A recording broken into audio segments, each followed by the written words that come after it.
everybody, it's Aaron from Lone Star Drift. This is Formula D Texas, Texas Motor Speedway during coronavirus thing. This is Josh Robinson. I met Josh at Ebisu. Then I went over to Australia, hung out with him in his baller penthouse apartment in Australia. I drove his JZX 100. I rode in his El Camino Australian drift car thing. What are they, Maloos? Holden Ute. Holden Ute. It's a, what the hell's a Maloo? This is like the fancy version. So it's the same thing though? Yeah, it's just got a slightly better engine and a slightly fancier body kit. Okay, so it's the El Caballero to the El Camino. I don't even know what all the El Caminos are. Did y'all have El Caminos? No. Oh, anyways, El Camino joke. So he's here today driving in Formula D. He came here a couple years ago and did his Australian Ute. He just told me what it was. His Holden Ute. It was like a 1,200 horsepower, 3,200 pound, very different car for Pro 2. He then developed a new car, and I was driving a much lighter, lower horsepower car that works better in Pro 2. We'll chat with him about all that stuff, but I always like to talk about what makes him unique, like the person we're chatting with. He's somebody that I met in Japan, like we do with so many people, and create friendships before they even get here or do anything else. So we have like a neat relationship outside of, I guess you could say, like mainstream drifting here. So anybody that goes to Japan to drift at Ebisu has to, it's like a pilgrimage. You know, you have to own a car, you have to do all these things. So if you are walking around Japan and like someone speaks English, you know that they're into the same type of stuff as you. It was just, it's cool to meet everybody there. I met Krista Jaeger there, who's now passed away. I've met so many cool people there that have influenced what I do, because I went over there specifically to do we're gonna get there. I always talk so much in the first part, but he changed. I no longer did qualifying at our events after that. The whole competition was tandem, everybody tandem, not just a top 16. Like it structured after that trip a lot of Texas drifting. So I thank you for that because you invited me over, and wouldn't have been a cost-effective trip if I didn't get to stay with you, because Melbourne. There we go. Melbourne is so expensive. So one of the things I think is super unique about him is he's made a bunch of really cool media lately about the cost of doing Formula D, the cost of doing things internationally, and that's the type of media we don't ever see, so it's really cool. Okay, so we started this conversation. What do you want to chat about? What are you passionate about right now? Doing burnouts in strange places. Yeah, but like what makes you interesting is you picked up your entire life and moved to Texas to become a Formula D drifter. You've built multiple Formula D cars. You are in the middle of a pandemic where you're in another country. Can you even go back and forth? Like you're trapped. Well, I don't know 100% because I know that some of the other foreign drivers were facing the issue, particularly early on in the pandemic, where they wouldn't be allowed to get back into the country. Mm-hmm. One of them actually got hitched very quickly to an American girl to ensure he could get back into the country. Yeah. So yeah, drifters are crazy, and they'll do what they have to do to get to the start line. Jesus. Like marry an American girl overnight. Was that real? Yeah, 100%. I can't tell you who it was though. Jeez. So yeah, people think we're crazy because we work on cars all night and give up lots of things, but some people make a lifelong commitment to a girl in 12 hours notice before they fly to the country so they can get back in. So there you go, drifting's hard. Hopefully you got paid for like getting someone's citizenship. I guess he had to pay. He's the one. Normally Americans get paid from like Asian girls to marry them or vice versa or something like that to get people. It's a joke with Sinos I'm talking about. So he's laughing. But I hope that camera has stabilization because he's laughing his ass off right now. You get sizable amounts of money to get somebody a green card doing that way because American green cards are worth something. But so what do you want to talk about? Do you want to talk about your new car, building a car in America? Do you want to talk about, what do you like? Sure. So building a race car in the US is definitely different to back home, just because you've got the population here. But you've got 330 million people, give or take, 10 million with coronavirus. So you've got 20 times the population, and so that population density means that you have the saturation for sponsorships and sports marketing, but also for easy access to parts. And so just, it's insane how easy it is to get things here. Like you don't realize, even Amazon Prime, like it has nothing to do with race cars, but you can get 90% of what you need to build a race car on Amazon, and most of it you can get same day, next day, and the absolute most 2 days. Whereas back home in Australia, if you needed an obscure part that had to come from the US, it's going to be twice the amount. It's about to get loud in here, dang it. I thought we were free of the cars. Keep going. So do you not have Amazon in Australia? Not an Amazon it only just got launched. It doesn't have anything like the range of stuff here. That's just like one silly example. Like even No, I completely understand that. Yeah, though, yeah, because yeah. the access to parts is so much easier than when I started drifting 15 years ago. yeah. I mean, like it was awful just to get a fuel pump or something, Yeah. or whatever. It was difficult. 100%. So there's that aspect, and then like Summit Racing, because our headquarters is in Austin, Texas, and the new Summit headquarters is up in Dallas, which is like a 3-hour drive. Yeah. So I can order something at 4 o'clock on a Tuesday afternoon. It's probably going to be sitting on my doorstep by the time I get in at Yeah. 10 o'clock. I'm in driving distance of that, so I can just go get it. It's amazing. Yep. And that's the crazy thing. Like, there's a million parts within a day's drive of you, or 10 minutes for you, a few hours for me. Yeah.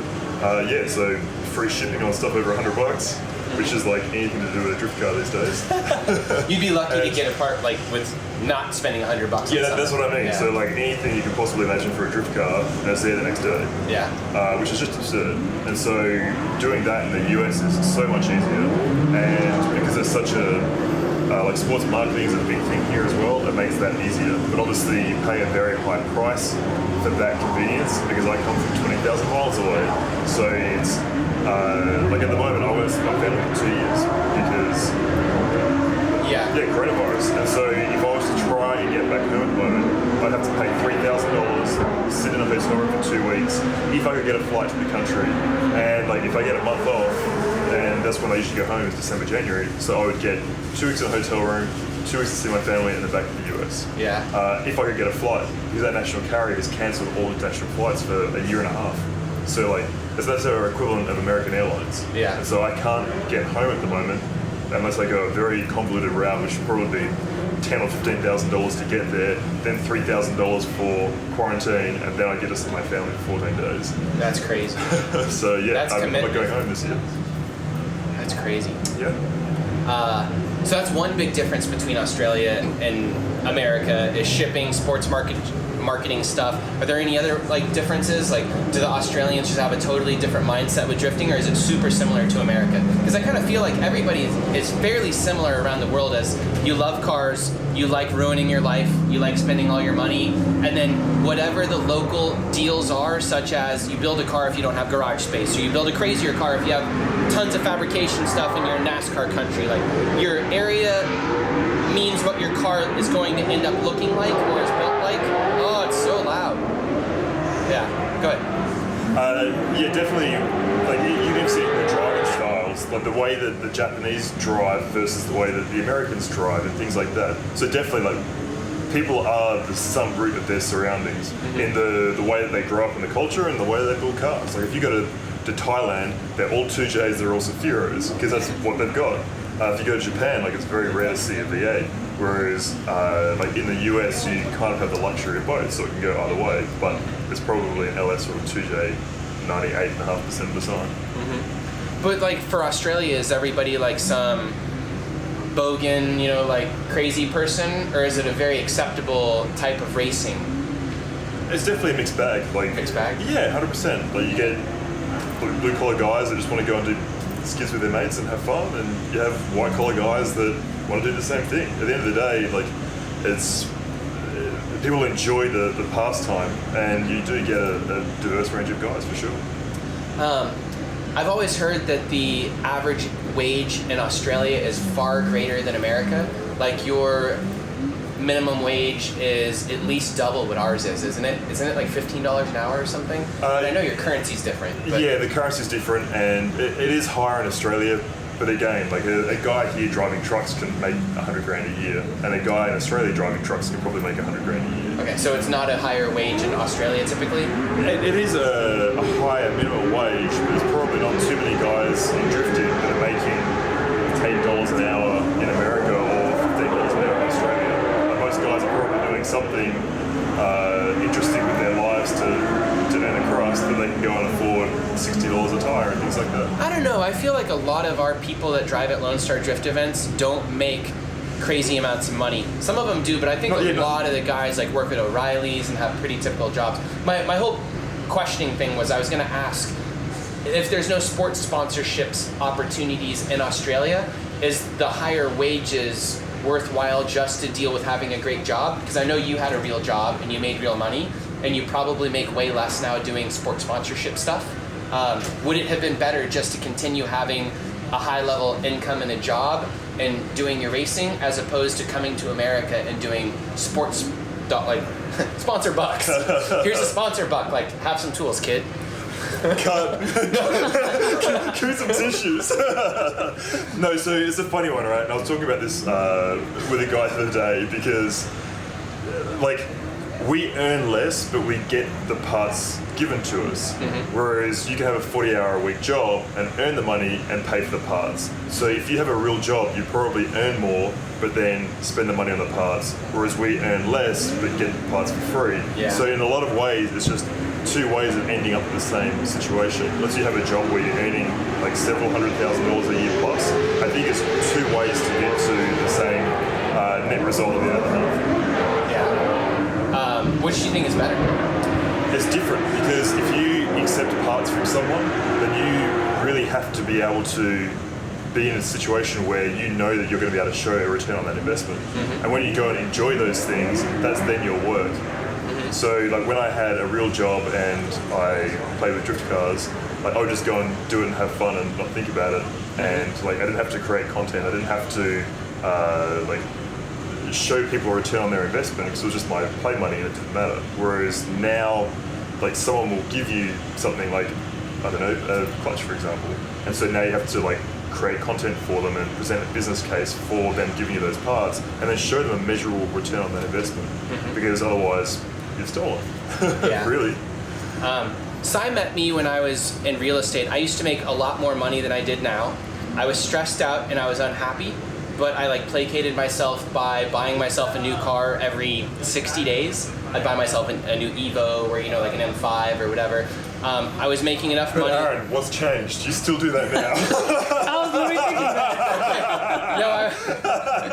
Right. Now it's every 30 days, and they're pieces of crap. Right, but they're pieces of crap. But fortunately now he has 80,000 followers on Instagram. That doesn't do anything, And so, well, whenever it breaks down, he can just jump on his Instagram story and be like, someone please tow me from Arkansas back to Dallas. But now they're 15... So now he gets free roadside assistance and piece of shit cars every 30 days. Right, but now they're $1,500 Z's, and it's like a totally different market. My point of that was, before you rudely interrupted, was I don't know at what point is the crossing point for like happiness and success and all these things. Because as I'm getting older, and as my life, I'm married again and have a wife, and we're about to get a house and all these things, you start going like, oh my God, like maybe I've made a terrible mistake doing all this racing, because I definitely enjoy my life more now. I travel for, you know, a month at a time in another country and just like backpack around. I showed up at your place for like literally 2 weeks, and you're like, what do I do with Aaron now? But my lifestyle is amazing and I have the best time ever. But at the same time, like oftentimes Cy travels with me. We're eating the cheapest stuff possible sometimes, you know, we're sleeping on people's floors I've slept on your floor for like 2 weeks. You know, like spinning true no less. Yeah, there was 2 of us. So it's a completely different thing. Like, do you go make money in the private sector and make good money and enjoy your life and buy the things you want, not have sponsor commitments, choose the events you want to go do and just like have your successful life, and then you can also own things, and maybe you have a lower quality of life because you're more stressed out and you're not doing the things you dream about? Or do you toss in all your chips? It's so loud. Do you toss in... It got louder. Do you toss in all your chips on racing and hope it works out? And I'm sure you've made that decision. I have less money to go buy things. I buy less nice things. I eat less quality food. I deal with different types of stress. I don't know. It's very difficult, and it's definitely a decision to make. I think definitely the way that a lot of guys are doing now, and it pains me to say this, but like going the YouTube route is really the way for 99.9% of guys to get into this now. Don't do it. No, please don't be another YouTuber learning how to drift. Yeah. But hey, it works. I mean, it kind of works. I don't know how. Like it can work. Like we've seen it work. It can be a thing. But so can starting a business, making $1 million, and going racing that way. So like, there's 2 definite paths. I think so long as you choose your route, give it 110% and bust ass, then the result is there regardless of the way that you get there. But I think for the majority of people, probably the best option is to get a real job. Have a normal job and like have a say you set aside 8 hours a week, like 2 hours a night or your Saturday, and hustle sponsors and work on that in the background, because like that way you still have the luxury of a real job, a house. Wait for the noisy race cars. Yeah. That You way, can't buy a house with sponsor bucks or YouTube dollars. Well, I mean, YouTube dollars. I think Adam and Frederick and Yeah. and Turk and Forsberg and Vaughan all missed that memo. But it was also a very different time back then. Well, they also get a lot of sponsor money, not so much YouTube bucks. Yeah, for sure. Yeah, anyways, Yeah. keep going. I'm splitting hairs. So I think that a safe route to play it is to have your 40-hour-a-week job or whatever it is, and then hustle sponsors and learn the business and the game on the side. And then if it becomes something down the track, happy days. Yeah. But if it doesn't, then you're still enjoying your hobby. You're still like not spending $100,000 a year to go racing, because you do have some sponsorship, so it's easing the burden of those bills. And by all means, like throw some stickers on your car, do it on the side for some fun. Yeah. But it's very hard to go and race at that level and then also have a surplus of cash to go and like do the other things that you want to do. But in saying that, like it does take you to great places. Like I've raced in multiple countries all over the world because of doing this. I have two things to say about that. One, there's a million times more doctors than there are successful drifters that make money at it. How many drifters do you think drivers actually make a living from drifting in the US? Less than 20? Oh, for sure. Less than 10? This is you saying and not me. I'm not. Yeah, no, I would say it'd be somewhere between those two numbers, I think. Okay. It would be way easier to be a successful business person. Yeah, I mean, if you look at, if I do an 80-hour week, It's not a zero-sum game. yeah, it's definitely a case of if you still had a good 40-hour week job and then you spent the other 40 hours working in your drifting career, which is like, I easily do an 80-hour week most weeks at a minimum, then I do an 80-hour week, kind of what I was saying before, like an 80-hour week and in the month I have this to show for it, whereas if you did an 80-hour week in a regular job or a 40 or 60-hour week in a regular job and then did 40 or 20 hours of like drift stuff on You'd the be side. dead. No. But that's what I do now Yeah. as a pro driver to make the circus come together. So yeah. I think all this stuff is really interesting. Again, you made that piece of media. It blew up and went viral on your account. How many views did it end up doing? I know it was like over 30 or 40, wasn't it? 1,000? I think it was 60. 60? So that blew up, which means a lot of people found that very interesting. And it was kind of also like a whoa number, like $15,000 a minute. But it was very eye-opening, and it was very cool that you made that piece of media, and I hope you make something else like that, which is a very unique thought that no one else would make, because it was cool. How many people were like, you're full of crap? And how many people were like, yeah, you're right, good job?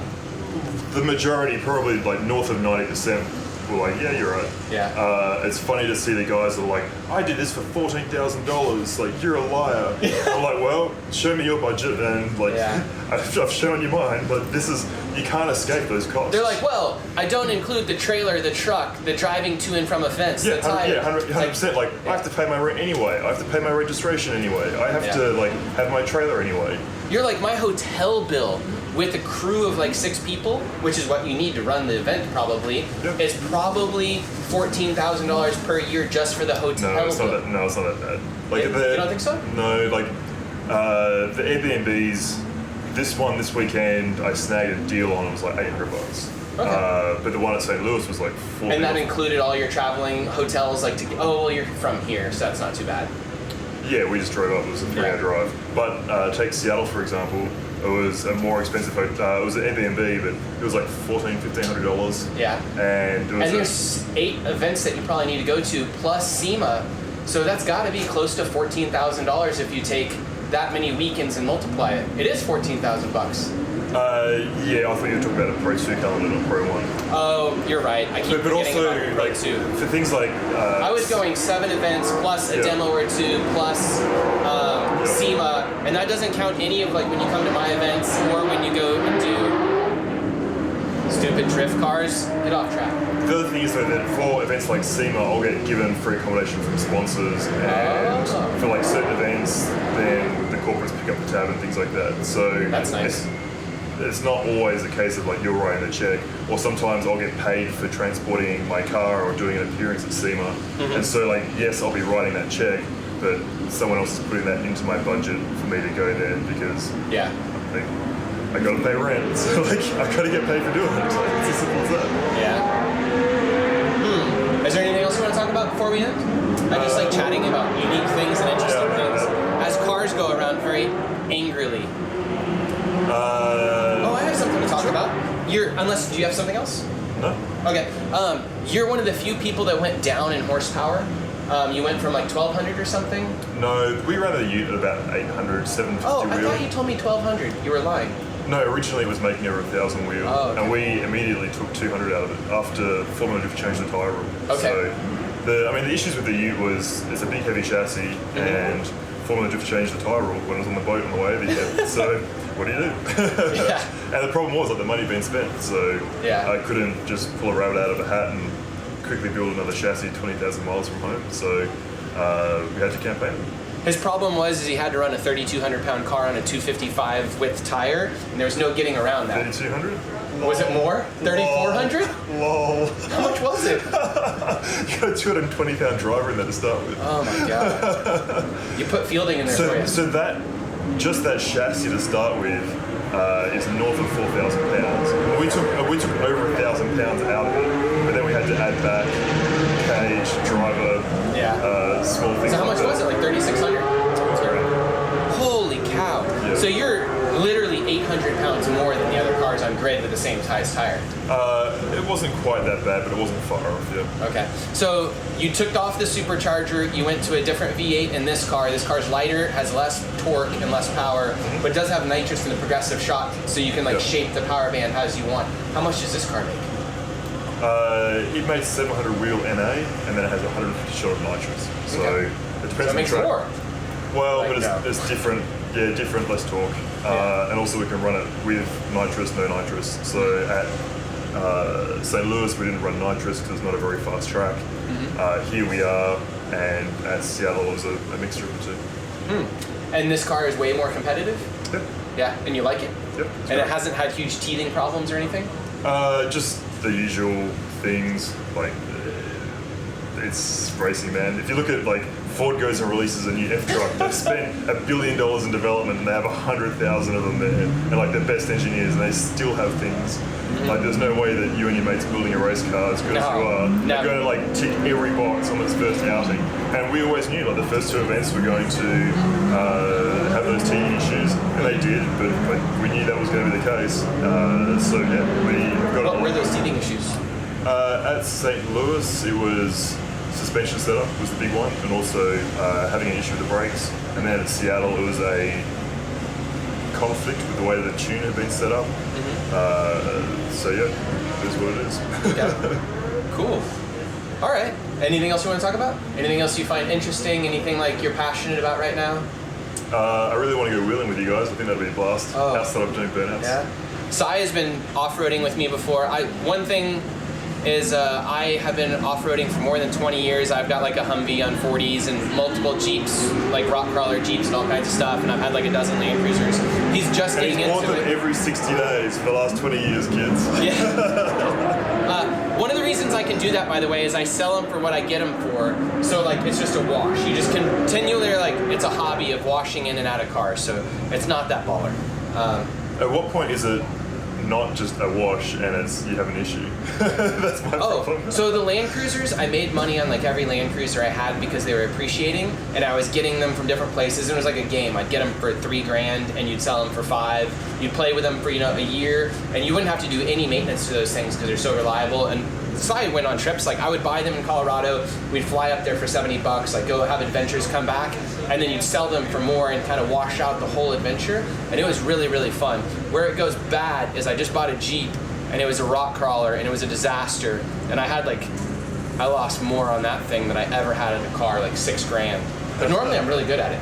Yeah. Like I bought that Nismo Z for like $4,000 or $5,000, and I always get like crazy deals. But see, that's the thing. Would you rather be doing that and making a couple $100,000 a year plus in real estate, or living life and having an adventure? I would rather be living my life as an adventure. There you go, folks. That's all we've got time for today. All right, bye. Thank you. Oh wait, no, it's COVID. Elbow bump.